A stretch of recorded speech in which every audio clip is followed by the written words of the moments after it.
You ever thought about the brain, the body, the mind, physical discomforts, maybe also like my arthritis and why I move so slow sometimes because just flat out hurts once in a while?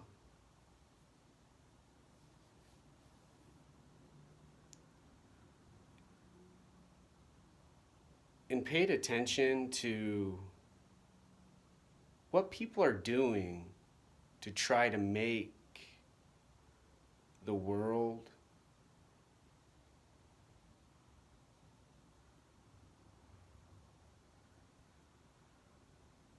make sense and fit together good and have less violence and have less drugs and have families and have, babies being born and fun and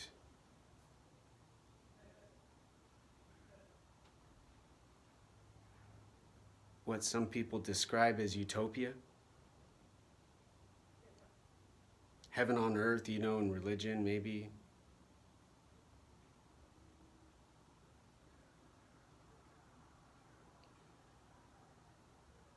And then try to make sense of what they're trying to make sense of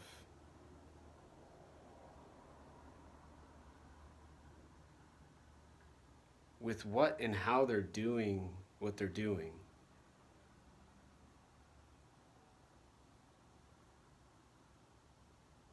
When you have freedom, when you have consciousness, wholeness, a body, a mind, and a brain all around you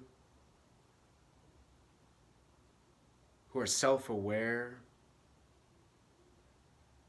who don't creep outside and listen to other people talk, who don't proclaim themselves as geniuses and intelligent and wise and smart and almost like, Harry Potter or a superhero from a movie, like Phoenix Jones here in Seattle, Washington, who just got recently busted for drugs, surprisingly, or maybe not surprisingly enough.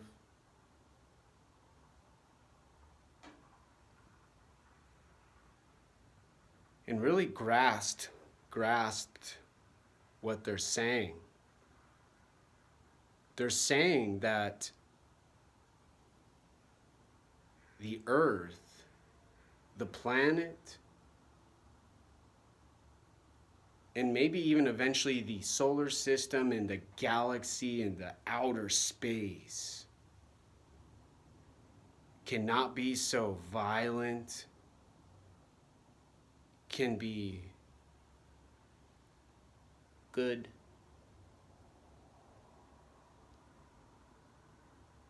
but not great.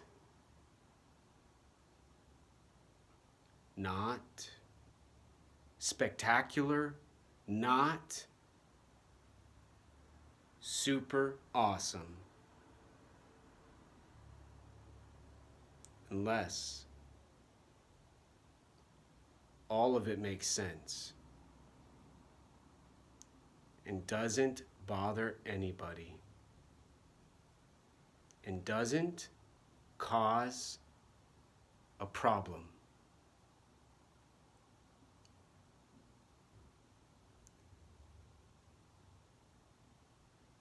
And with all of this taking place, you got wolves, bears in Alaska and parts of the United States over by where I'm at, deer running around, wild pigs taking over places in Texas, snakes in Florida, fish dying in Ohio from dirty lakes and invasive species, sharks in the ocean getting hunted for their fins, people driving their cars and saying to people, you need to stop your behavior because it's being bad for the environment. Filling up with gasoline, yelling at the United States Army, the United States military, the United States government They are complicit. They are a part of this final part of this conclusion to ruin the world. Most people so far have said like me. Nearly everyone. Sadly.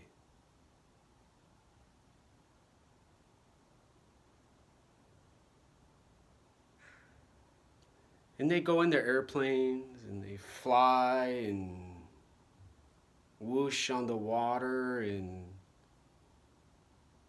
then they go meet their lover on the internet. Make a profile on Tinder. Make a profile on a religious dating website. They wear hijabs. They wear burqas. They wear tie-dye shirts.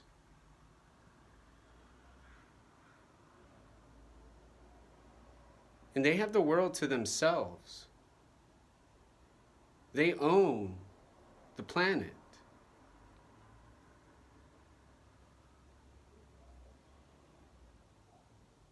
So it seems, from what they're doing to people like me.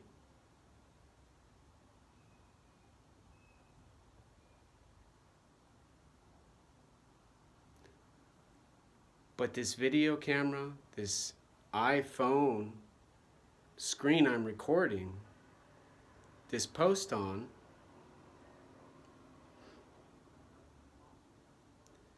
the gun that protects us from the wolf when we can't kill it with a knife and it's attacking our family when we're camping, the sweet coroner who takes care of the body after a woman on a bike who's an activist who says they're better than oil, who got killed by a cougar on a trail over in the wilderness. The engineer who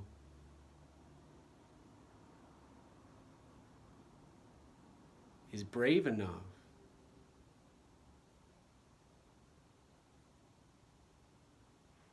to start learning about geoengineering and has the courage to go slow.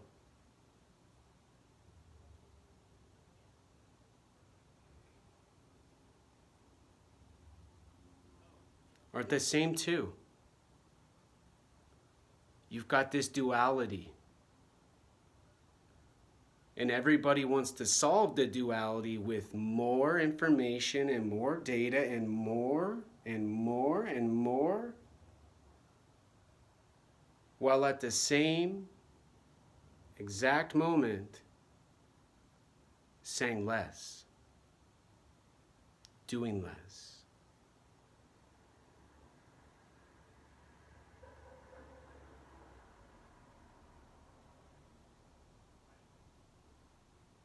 It reminds me a lot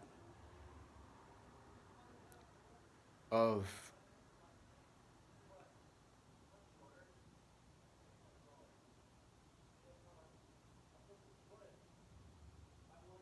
the perfume I smell outside my window. We're going to get life on earth and the world so simplified. All a person has to do is go whoosh, whoosh, with a little perfume, and everybody knows, okay, I got to go inside. All the drug addicts are going out. All the drugs are getting sold. And the only safe place is to hide. And maybe not always hide, but be quiet.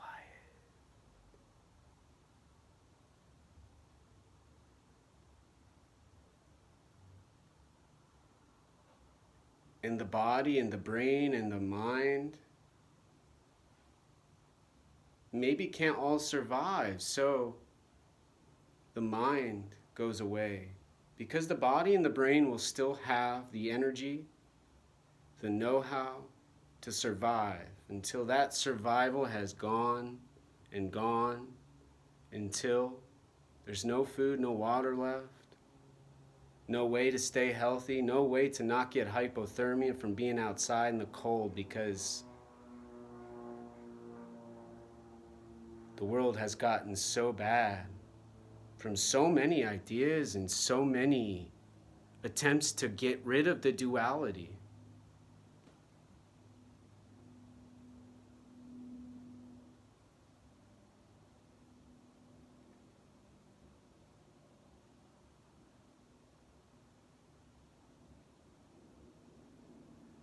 And there's not much remaining.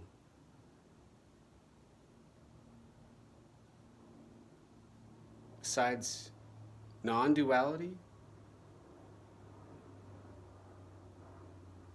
a body, a brain, and I still pray a mind. For those who seek freedom, who seek consciousness without insanity and suffering,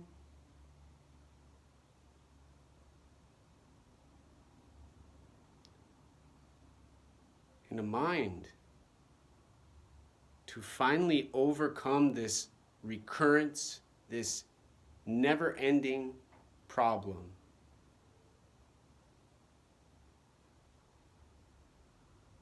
But how do you go to North Korea and start this conversation? How do you go over to a supreme leadered country? How do you go somewhere that they're trying to make this country into and then go home to what you're talking about and not do what you're trying to solve?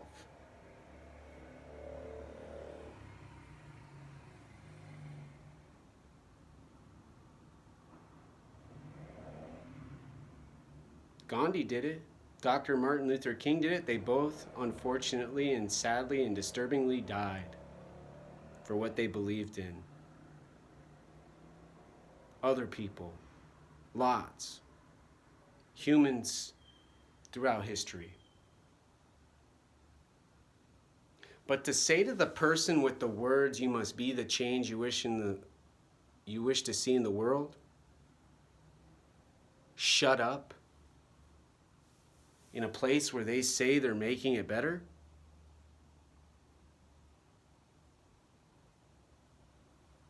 might be a good place to start and get rid of this non-duality. But be aware, when this non-duality gets cremated or buried,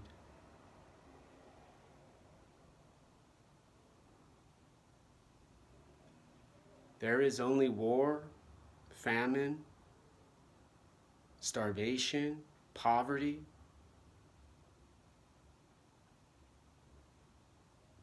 and worse to come, because then we really are in deep trouble.